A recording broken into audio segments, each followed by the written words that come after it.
Everyone runs out of money in their building project. And so we have to plan for that from the start. Even projects with big budgets, they burn through it. It's like a goldfish in the bowl. You just burn through it no matter if you have a small budget, if you have a big budget. And this is why we have to be so careful at the start, because even if you have a lot of money at the beginning, which most people actually have a very limited budget at the beginning because they're sort of putting in a lot of sweat equity, they're figuring things out. Maybe they've invested in a one or two people or gotten some free work or whatever it is.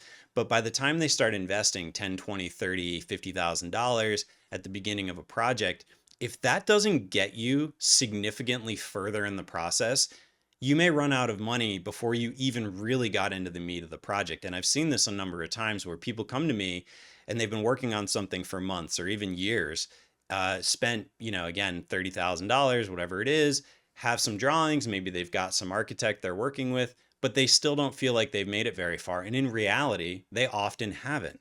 And the reason is because the drawings for a permit don't matter until we need a permit.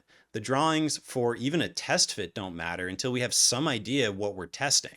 So what happens a lot in the projects I work on and what I see people coming to me with all the time is people getting out of sequence.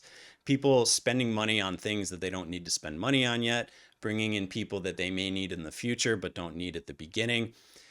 The way that we work with clients has a lot to do with streamlining the initial process and minimizing the initial investment to get as far as we possibly can, and then deciding, should I make a much more significant investment?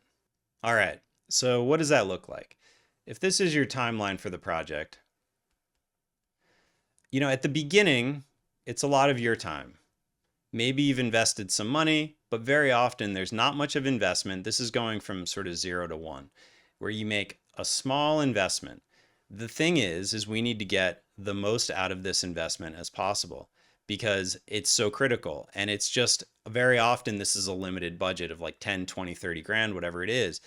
When you get to a point where you sign a lease and you actually have certain things that are falling into place, you have the option. This is a milestone where you can invest, call it, again, just using very rough numbers, 10% of the project budget, which is usually six figures,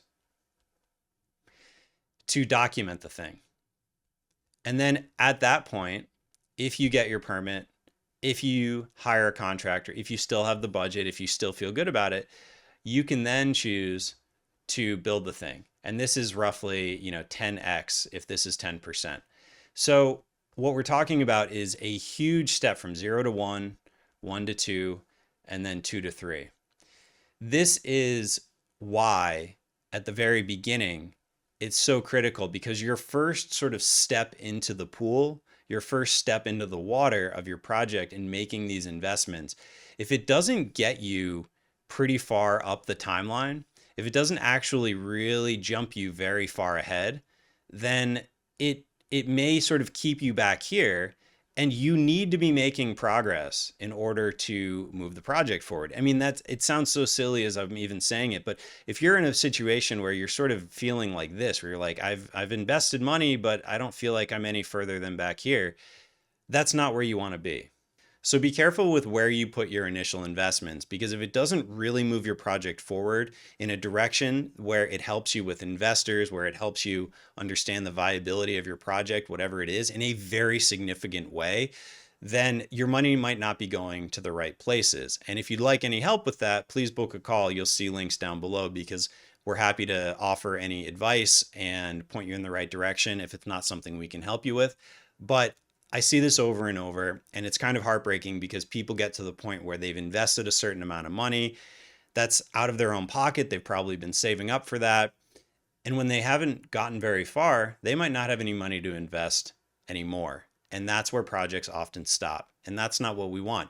We want you to build your dream project, and that's what we're here to help you with. So if this is helpful for you, please like and subscribe, and thank you for watching, and I'll see you in the next video.